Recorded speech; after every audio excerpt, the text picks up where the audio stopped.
दोस्तों, गुज़श्ता बरस अगस्त में पाकिस्तानी वज़ीर ख़ारजा ने इस मामले पर सऊदी क़यादत और इस्लामी ताउन तंजीम OIC को आड़े हाथों लिया, जिस पर सऊदी अरब ने नाराज़गी का इजहार किया और पाकिस्तान को दी गई उधार रकम भी वापस मांग ली गई थी।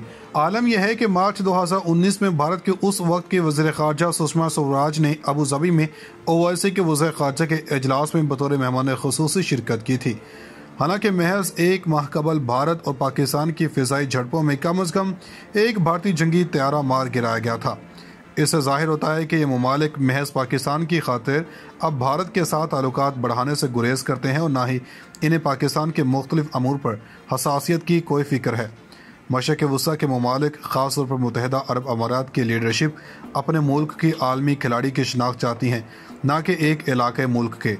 इसके सियासी आज़ाएं बुलंद और गरां बहा माली वसाइल इसके सफारती कामयाबियों में चार चांद लगा देते हैं। पाकिस्तान इनके गेम प्लान में फिट नहीं बैठता। 25 लाख पाकिस्तानी हुनरमंद सऊदी अरब में अगरचा अभी तक मुकीम है, लेकिन अब सऊदी अरब को हुनरमंदों के लिए महज पाकिस्तान पर इन्हसार की ज़रूरत नहीं। बांग्लादेश, भारत, अफगानिस्तान, नेपाल और दुनिया के बेशुमार इलाकों से सस्ती और नरम शराइत पर लेबर दस्तयाब हो जाती है। दो तरफा तजारत का भी कोई हाल नहीं। मौजूदा तजारती हजम $3.6 बिलियन है। सितम यह है कि दरामदी हजम 3.2 है। बेशतर हुकूमतों ने दोनों ममालिक के दरमियान तजारती शराकतदारी को मजबूत बुनियादों पर इस्तेवार करने की कोशिश ही नहीं की। इसके बरक्स सऊदी अरब और भारत के दरमियान तजारती हजम $33 अरब से तजावुज़ कर चुका है। पाकिस्तान और सऊदी अरब के दो तरफा ताल्लुकात का माजी करीब में ज़्यादातर दारोमदार दिफाई या स्ट्रेटजिक नौयत का है। पाकिस्तान और सऊदी अरब के दिफाई इदारों के दरमियान ताल्लुकात 60 की दहाई से बहुत गहरे और दोस्ताना रहे हैं। पाकिस्तान सऊदी अरब के हज़ारों फ़ौजियों को अस्करी तरबियत फराहम करता है और इसकी फ़ौज भी सऊदी अरब में तैनात है। दो तरफा ताल्लुकात में अस्तर नौ गर्मजोशी पैदा करने में पाकिस्तान और सऊदी अरब की अस्करी लीडरशिप का बुनियादी किरदार रहा है। रिवायती तौर पर सऊदी अरब और मुत्तहिदा अरब अमारात की मुसल्लह अफवाज पर पाकिस्तान का गहरा असर नफूज रहा, जिसकी वजह से वो भारत से दूर रहे। आलम यह था कि मुत्तहिदा अरब अमारात के पहले 5 एयर चीफ पाक फ़िज़ाइया के अफसर रहे हैं। पाकिस्तान 1967 से मुसलसल सऊदी अरब की फ़ौज और फ़िज़ाइया के लिए तरबियत कार मुहैया करता रहा। पाकिस्तानी फ़ौजी दस्ते सऊदी अरब में तैनात हैं, हत्ता कि पाकिस्तानी कमांडोज रियास में शाही ख़ानदान की हिफाजत पर भी मामूर हैं। मगर भारत पाकिस्तान को ऐसे मैदानों से भी बेदखल कर रहा है जहाँ पहले पाकिस्तान की बालादस्ती थी। अब भारत के उन ममालिक के दिफाई इदारों के साथ भी ताल्लुकात में नुमाया इजाफा मुसलसल देखने में आ रहा है। वज़ीर-ए-आज़म नरेंद्र मोदी गुज़श्ता 6 बरसों में 8 दफ़ा अरब ममालिक का दौरा कर चुके हैं। 3 बार मुत्तहिदा अरब अमारात और 2 बार सऊदी अरब का वज़ीर-ए-आज़म मोदी को मुत्तहिदा अरब अमारात के सबसे बड़े सिविलियन अवार्ड से भी नवाजा गया। गुज़श्ता साल अक्टूबर में सऊदी अरब के दौरे के दौरान दोनों ममालिक के मबैन स्ट्रेटजिक पार्टनरशिप कौंसिल का क़याम अमल में आया। इस तरह भारत, बरतानिया, फ्रांस और चीन के बाद दुनिया का चौथा मुल्क बन गया जिसके साथ सऊदी अरब ने स्ट्रेटजिक शराकतदारी कायम की। वली अहद मोहम्मद बिन सलमान के विजन 2030 रोड मैप के मुताबिक भारत को सऊदी अरब के 8 स्ट्रेटजिक शराकतदारों चीन, बरतानिया, अमेरिका, फ्रांस, जर्मनी, जनूबी कोरिया और जापान में से एक करार दिया गया है। आदाद शुमार बताते हैं कि 2018 में भारत ने सऊदी अरब से $21.2 बिलियन का खाम तेल दरामद किया। पाकिस्तान ने $1.9 बिलियन का दरामद किया।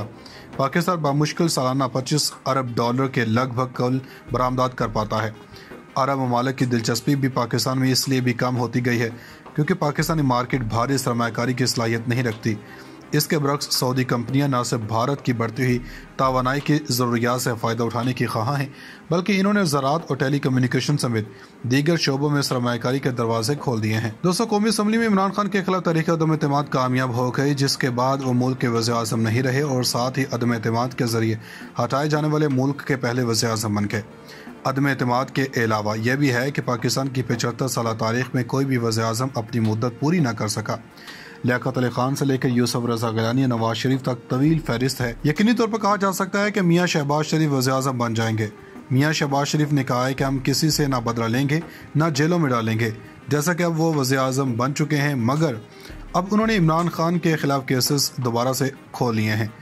یہ صرف سیاسی بیان ہے یا حقیقی معنوں میں ایسا ہوگا، یہ آنے والا وقت بتائے گا۔ کہا جاتا ہے کہ مقتدر حلقوں کی عمران خان سے ملاقات کے بعد اسپیکر قومی اسمبلی اسد کیسر نے استعفیٰ دیا اور ایوان کی کارروائی ایاز صادق کے سپرد کی گئی تھی، جس کے نتیجے میں عدم اعتماد کی کارروائی مکمل ہوئی تھی۔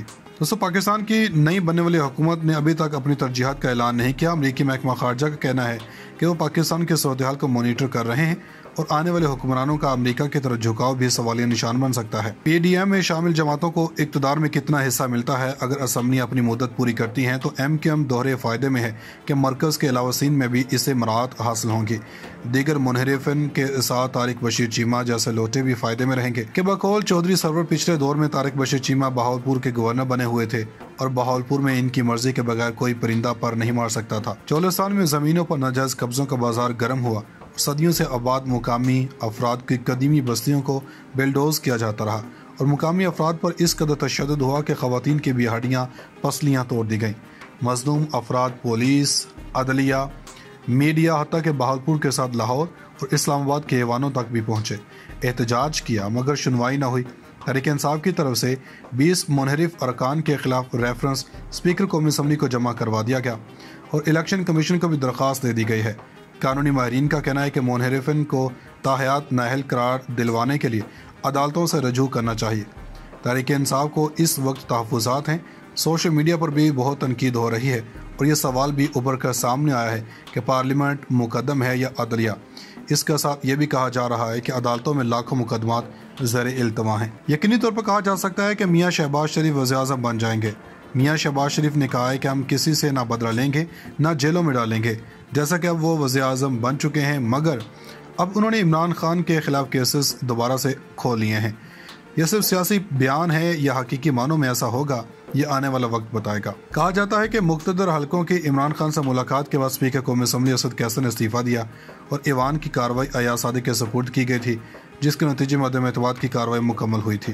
دوستو، پاکستان کی نئی بننے والی حکومت نے ابھی تک اپنی ترجیحات کا اعلان نہیں کیا۔ امریکی محکمہ خارجہ کا کہنا ہے کہ وہ پاکستان کے صورتحال کو مانیٹر کر رہے ہیں اور آنے والے حکمرانوں کا امریکہ کی طرف جھکاؤ بھی سوالیہ نشان بن سکتا ہے۔ پی ڈی ایم میں شامل جماعتوں کو اقتدار میں کتنا حصہ ملتا ہے؟ اگر اسمبلی اپنی مدت پوری کرتی ہیں تو ایم کیو ایم دوہرے فائدے میں ہے کہ مرکز کے علاوہ سندھ میں بھی اسے مراعات حاصل ہوں گی۔ دیگر منحرفین کے ساتھ طارق بشیر چیمہ جیسے لوٹے بھی فائدے میں رہیں گے کہ بقول چودھری سرور پچھلے دور میں طارق بشیر چیمہ بہاولپور کے گورنر بنے ہوئے تھے اور بہاولپور میں ان کی مرضی کے بغیر کوئی پرندہ پر نہیں مار سکتا تھا۔ چولستان میں زمینوں پر ناجائز قبضوں کا بازار گرم ہوا، صدیوں سے آباد مقامی افراد کی قدیمی بستیوں کو بیلڈوز کیا جاتا رہا اور مقامی افراد پر اس قدر تشدد ہوا کہ خواتین کی بھی ہڈیاں پسلیاں توڑ دی گئیں۔ مظلوم افراد پولیس، عدلیہ، میڈیا، حتیٰ کہ بہاولپور کے ساتھ لاہور اور اسلام آباد کے ایوانوں تک بھی پہنچے، احتجاج کیا مگر سنوائی نہ ہوئی۔ تحریک انصاف کی طرف سے 20 منحرف ارکان کے خلاف ریفرنس اسپیکر قومی اسمبلی کو جمع کروا دیا گیا اور الیکشن کمیشن کو بھی درخواست دے دی گئی ہے۔ قانونی ماہرین کا کہنا ہے کہ منحرفین کو تاحیات نااہل قرار دلوانے کے لیے عدالتوں سے رجوع کرنا چاہیے۔ تحریک انصاف کو اس وقت تحفظات ہیں۔ سوشل میڈیا پر بھی بہت تنقید ہو رہی ہے اور یہ سوال بھی ابھر کر سامنے آیا ہے کہ پارلیمنٹ مقدم ہے یا عدلیہ۔ اس کے ساتھ یہ بھی کہا جا رہا ہے کہ عدالتوں میں لاکھوں مقدمات زیر التوا ہیں۔